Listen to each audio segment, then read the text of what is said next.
Joe Evans looked out the small window of the first-class cabin, watching as the ground crew scurried around the airplane. The Chicago skyline stood tall against the clear blue sky. He checked his watch, a custom-made timepiece worth more than what most people made in a year. The flight to Los Angeles would take off in 15 minutes. At 38, Joe was one of the youngest tech billionaires in America. His app, QuickPay, had revolutionized the banking industry 5 years ago. Now he owned 6 homes across the world and traveled in his private jet. But today his jet was being serviced, forcing him to fly commercial, first class, of course. "Sir, can I get you anything before takeoff?" A flight attendant smiled at him. "Just some water, please." Joe shifted uncomfortably in his seat, trying to get his 7-month-old daughter Emma into a more comfortable position on his lap.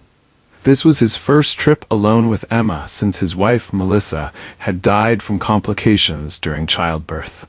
For 7 months, nannies had helped him care for his daughter while he buried himself in work to avoid the pain. But his therapist had suggested he spend more time with Emma. Just the two of them.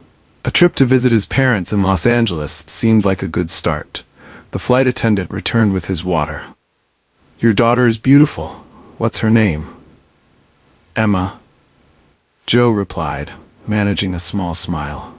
"Well, hello there, Emma."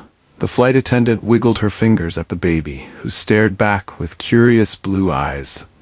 Joe relaxed a bit. Maybe this wouldn't be so bad after all. Emma had been fed and changed right before boarding. With any luck, she'd sleep through most of the 4-hour flight. The remaining passengers filed onto the plane. Joe noticed a teenage boy making his way down the aisle toward the economy section. The boy caught his eye and smiled politely before continuing to his seat. As the plane began to taxi, Emma started to fuss. Joe bounced her gently on his knee, hoping to calm her before she worked herself into a full tantrum. He fumbled in the diaper bag for her pacifier, but by the time he found it, Emma had progressed from fussing to full-blown wailing. "Shh, Emma, it's okay," he whispered, trying to put the pacifier in her mouth. She turned her head away, her face turning red as her cries grew louder. Joe felt the judgmental stares of the other first-class passengers. He recognized the CEO of a major retail chain across the aisle, who was now glaring at him over her reading glasses. "I'm sorry," Joe murmured to no one in particular. "She's usually not like this." The plane took off, the engines drowning out Emma's cries momentarily. But as they leveled off, her wails seemed to get even louder. Joe tried everything, rocking her, walking up and down the aisle, showing her the toys he'd packed. Nothing worked. "Maybe she's hungry," a flight attendant suggested, bringing him a bottle of warm formula. Joe tried the bottle, but Emma pushed it away, her face contorted in what looked like pain. He checked her diaper. It was clean. He felt her forehead. She didn't have a fever. "Maybe it's her ears," another passenger offered. "The pressure change can be painful for babies."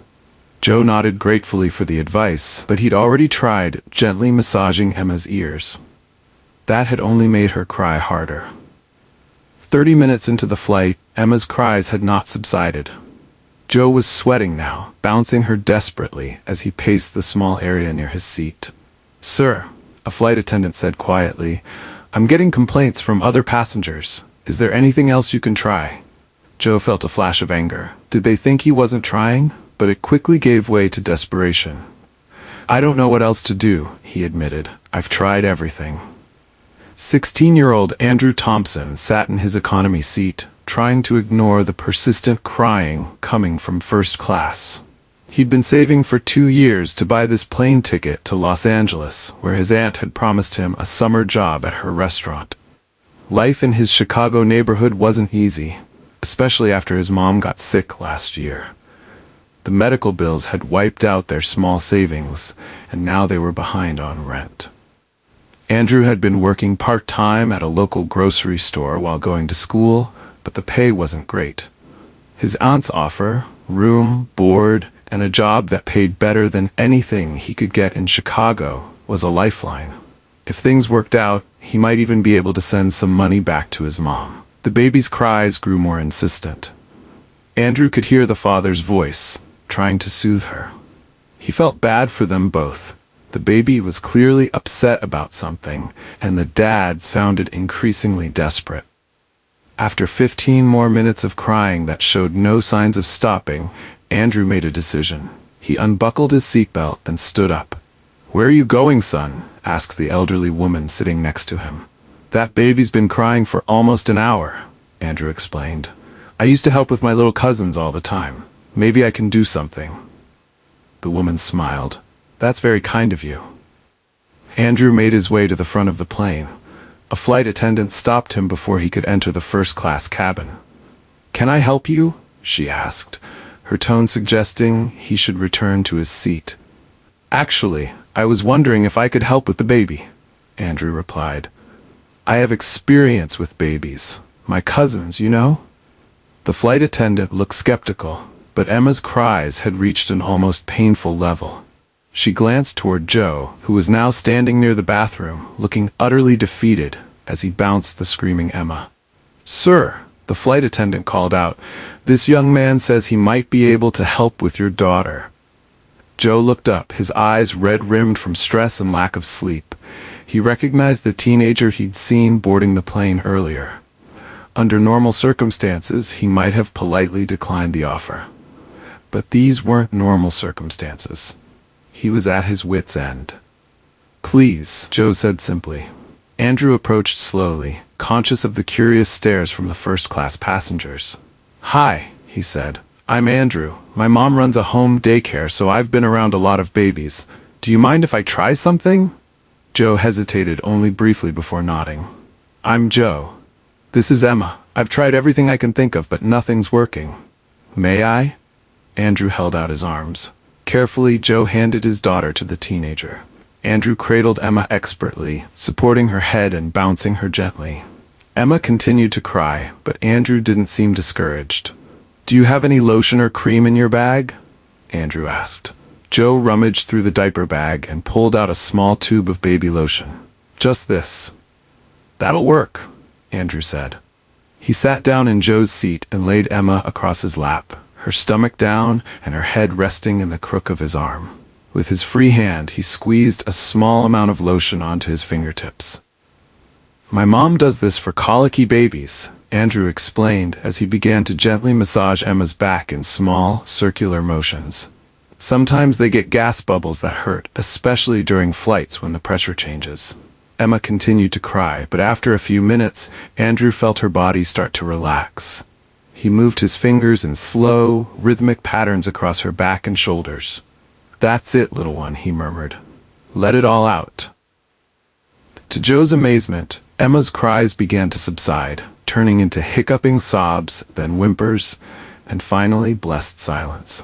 The entire first-class cabin seemed to let out a collective sigh of relief. "How did you do that?" Joe asked, his voice filled with awe. Andrew smiled. "Like I said, my mom taught me. Babies this age often get tummy troubles. The massage helps them release the gas that's causing pain." As if to prove his point, Emma let out a tiny burp, then blinked up at Andrew with wet eyes before her face broke into a gummy smile. "She's smiling!" Joe exclaimed, louder than he intended. Several passengers chuckled. "Yeah, they usually feel much better after," Andrew explained, continuing the gentle massage. "She might have been crying because she was in pain, and now that it's gone, she's happy again." Emma gurgled and reached up to grab Andrew's finger, earning a round of ahs from nearby passengers who had gone from annoyed to charmed in the span of a few minutes. The flight attendant, who had been dealing with complaints about the crying baby, now approached with a relieved smile. "That's quite the magic touch you have there, young man." Andrew shrugged, slightly embarrassed by the attention. "It's not magic, just something my mom showed me." "Well, whatever it is, we're all grateful," she replied.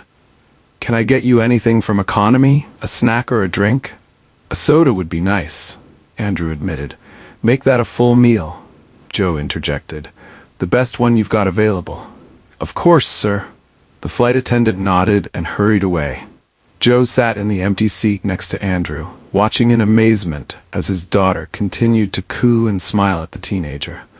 "I can't thank you enough. She hasn't been this happy in days," Andrew shifted Emma to a sitting position on his lap, supporting her back as she bounced excitedly.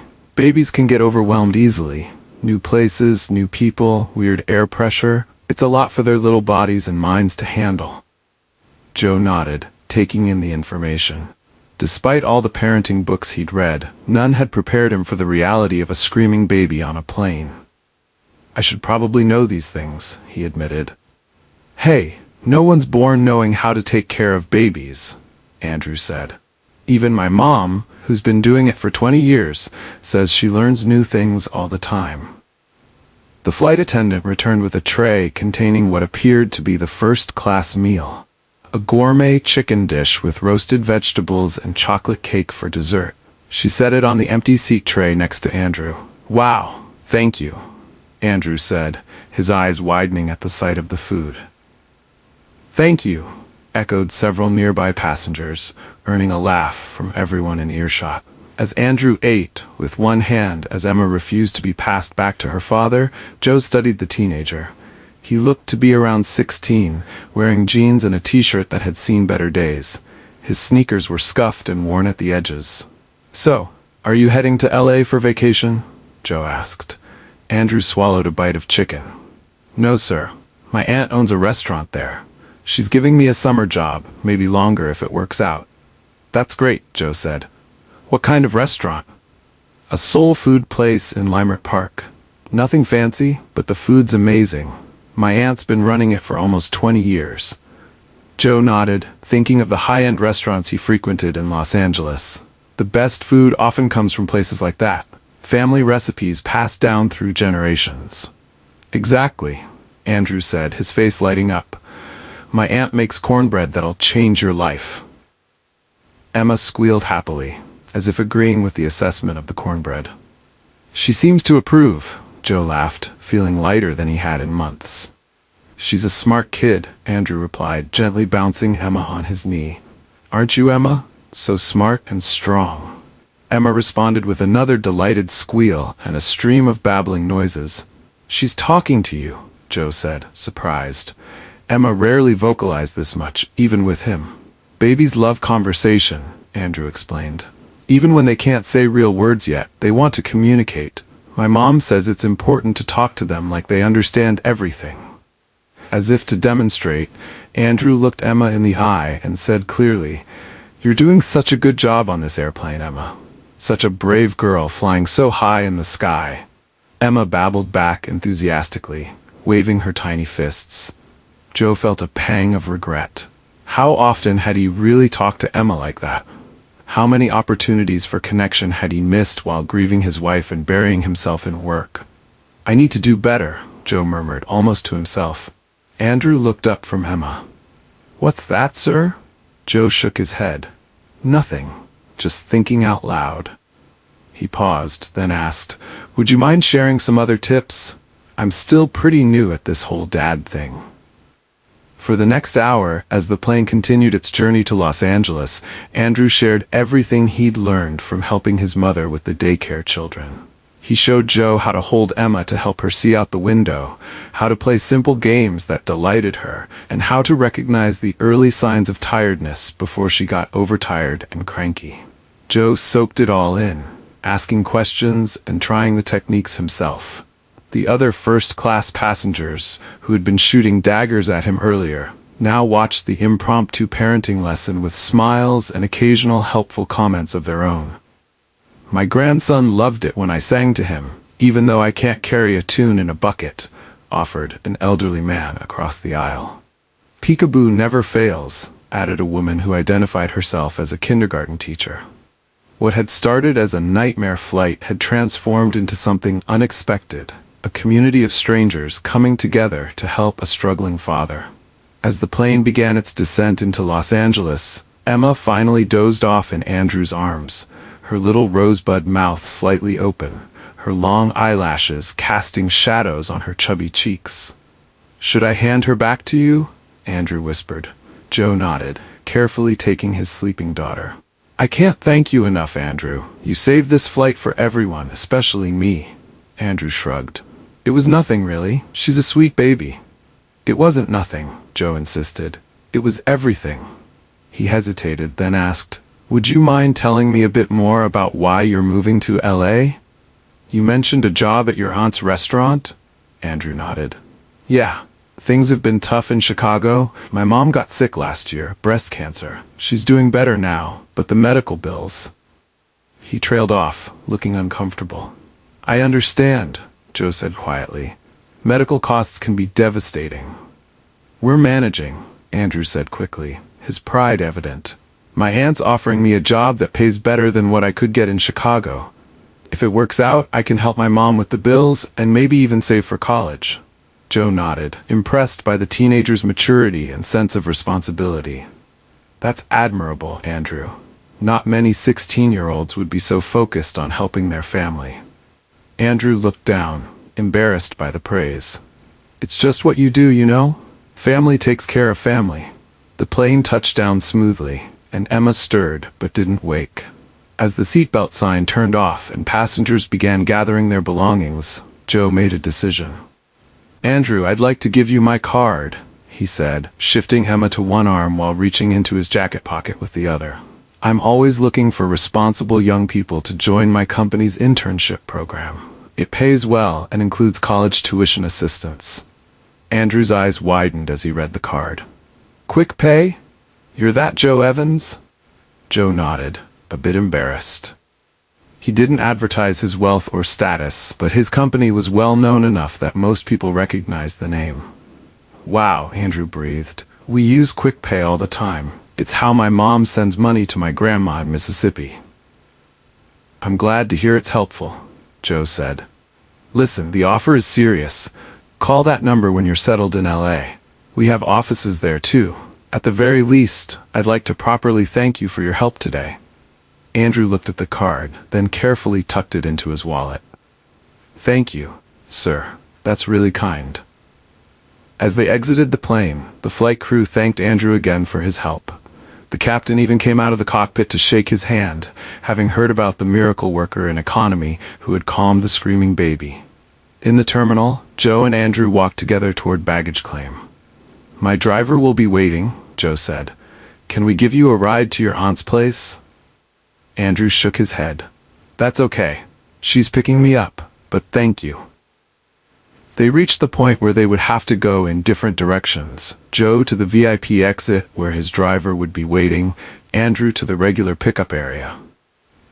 "Well, this is me," Andrew said, gesturing toward his exit. Joe shifted Emma, who was still sleeping peacefully, and held out his hand. "Thank you again, Andrew. Not just for helping with Emma, but for the lessons. I needed them more than I realized." Andrew shook his hand firmly. "You're welcome, sir. Emma's a great kid. You're going to be a great dad. You already are." As Andrew turned to leave, Joe called after him. "Make sure you call that number. I mean it about the internship." Andrew waved in acknowledgement before disappearing into the crowd. 3 months later, Joe sat in his Los Angeles office, reviewing quarterly reports, when his assistant buzzed him. "Mr. Evans, your 2 o'clock is here. Andrew Thompson." Joe smiled, setting aside the reports. "Send him in, please." The door opened, and Andrew walked in, looking much different than he had on the plane. He wore crisp khaki pants and a button-down shirt, his hair neatly trimmed, but his warm smile was the same. "Andrew, good to see you," Joe said, standing to shake the teenager's hand. "How's the internship going?"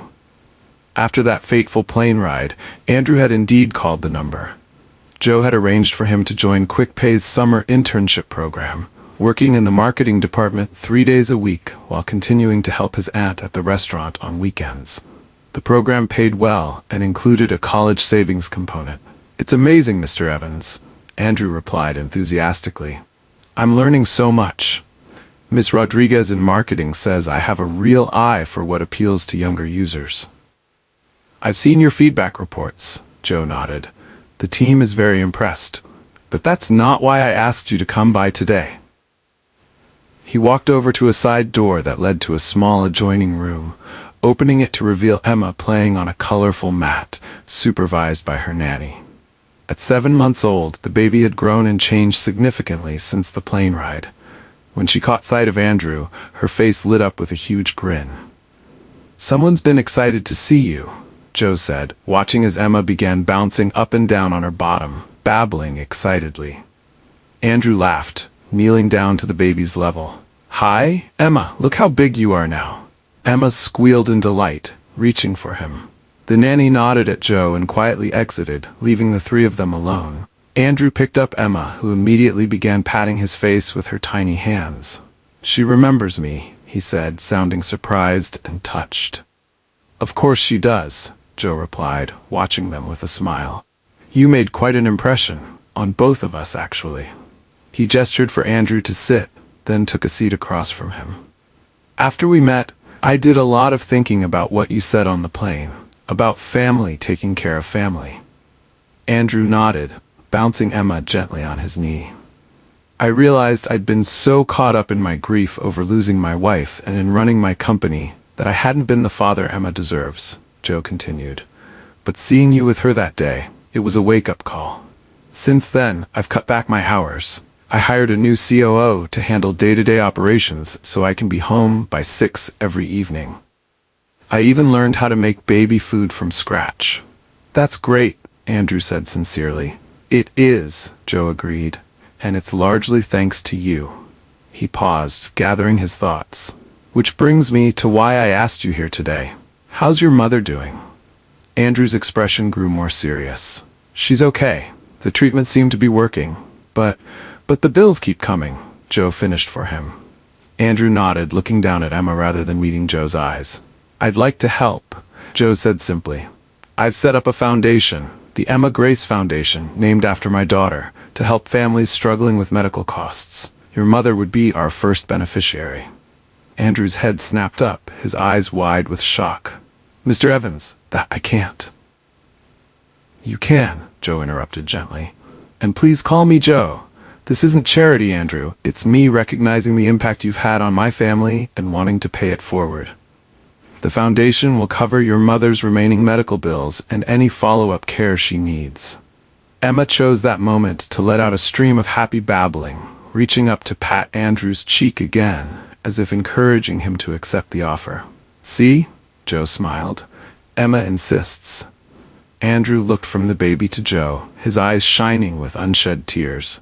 "I don't know what to say." "Say yes," Joe replied. "And there's more. The foundation is also establishing a scholarship program for young people who demonstrate exceptional character and responsibility. I'd like you to be our first recipient. Full tuition to the college of your choice when you graduate high school, plus a stipend for living expenses." Andrew shook his head in disbelief. "Why are you doing all this?" Joe leaned forward. "Because that day on the plane, you taught me something important. You showed kindness to a stranger when you had no reason to do so. You could have stayed in your seat like everyone else, but you chose to help. That kind of character deserves to be recognized and supported." He reached out to take Emma from Andrew's arms. The baby went to him willingly, but kept her eyes on Andrew, babbling as if telling him to accept her father's offer. "Besides," Joe added with a smile, "Emma needs her friend Andrew to have every opportunity to succeed. She has very strong opinions about these things." That drew a laugh from Andrew, breaking the tension. He wiped at his eyes quickly, then straightened his shoulders. "Thank you," he said simply, "for everything. My mom won't believe this." "She will when she gets the notification that her medical bills have been paid," Joe replied. "I took the liberty of arranging it this morning. I hope that's okay." Andrew nodded, too overwhelmed to speak. "Now," Joe continued, shifting to a lighter tone, "there's one more thing. Emma and I are flying back to Chicago next weekend to check on the progress of the Foundation's new office there. I don't suppose you'd be available to be our in-flight baby whisperer again? First class this time, of course." Andrew's face broke into a wide grin. "It would be my honor, sir." "Joe," Joe corrected him. "We're family now, remember? And family takes care of family." Emma squealed happily, as if in agreement, reaching out one hand toward Andrew while keeping the other firmly gripped on her father's shirt, connecting them all together. 1 year later, Chicago's Navy Pier sparkled with lights as a crowd gathered for the grand opening of the Emma Grace Foundation's headquarters. The foundation had grown rapidly, helping hundreds of families struggling with medical costs and providing scholarships to dozens of deserving students. Joe stood at the podium, Emma, now a toddler, balanced on his hip. She wore a pretty blue dress that matched her eyes, her blonde curls framing a face that looked more and more like her mother's every day. "When I started this foundation," Joe began, addressing the assembled crowd of donors, recipients, and media, "it was because of a chance encounter on an airplane.